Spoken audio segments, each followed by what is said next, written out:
বাহরাইনে মার্কিন ঘাঁটি লক্ষ্য করে ইরান হামলা চালিয়েছে বলে জানিয়েছে ইরানের ইসলামী বিপ্লবী গার্ড কোর আইআরজিসি। বাহরাইনে জুফায়ার ঘাঁটি লক্ষ্য করে এই ক্ষেপণাস্ত্র হামলা চালানো হয়েছে।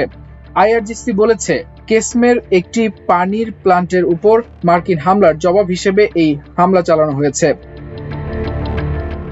ইরানের পররাষ্ট্রমন্ত্রী আব্বাস আরাকচি এর আগে বলেছেন ওই মার্কিন হামলায় ৩০টি গ্রামের পানি সরবরাহে বাধা সৃষ্টি করেছে।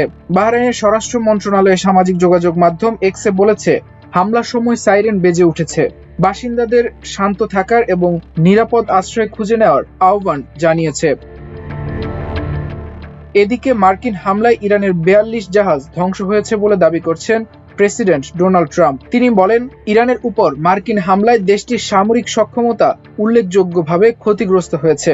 তিনি দাবি করেন ইরানের নৌবাহিনী, বিমান বাহিনী এবং টেলিযোগাযোগ ব্যবস্থা ব্যাপক ক্ষতি হয়েছে। ফ্লোরিডায় আজ শনিবার এক অনুষ্ঠানে ট্রাম্প এসব কথা বলেন।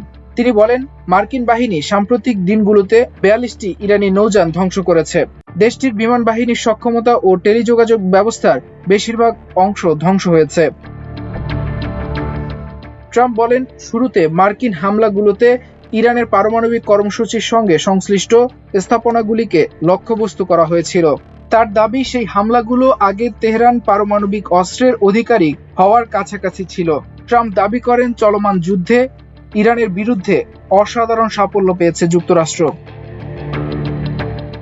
এছাড়া হামলায় ১৬টি ইরানি বিমান ধ্বংস করার দাবি করেছে ইসরায়েল। দেশটির সামরিক বাহিনী বলছে তারা গতরাতে তেহরানে হামলা চালিয়ে আইআরজিসির কুদস ফোর্সের ১৬টি বিমান ধ্বংস করেছে।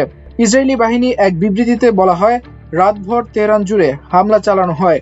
এ সময় মেহেরবাদ বিমানবন্দরেও হামলা চালানো হয়। ধ্বংস করা হয় ১৬টি বিমান। ইসরায়েলি বাহিনী দাবি করেছে বিমানটি পরিচালনা করত কুদস ফোর্স। লেবাননের হিজবুল্লাহ সহ মধ্যপ্রাচ্যের সশস্ত্র গোষ্ঠীগুলোকে অস্ত্র সরবরাহের কেন্দ্র হিসেবে বিমানবন্দরটি ব্যবহৃত হয়েছিল।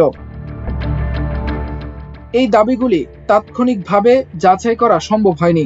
ইরানি কর্তৃপক্ষের পক্ষ থেকেও তাৎক্ষণিক কোনো মন্তব্য পাওয়া যায়নি। এদিকে লেবাননে ইসরায়েলি হামলায় নিহতের সংখ্যা বেড়ে ২৯৪ জনে দাঁড়িয়েছে। গত সোমবার থেকে দেশটিতে টানা হামলা চালিয়েছে ইসরায়েলি বাহিনী। ইরান সমর্থিত সশস্ত্র গোষ্ঠীর বিরুদ্ধে এই হামলা চলছে বলে জানিয়েছে ইসরায়েল।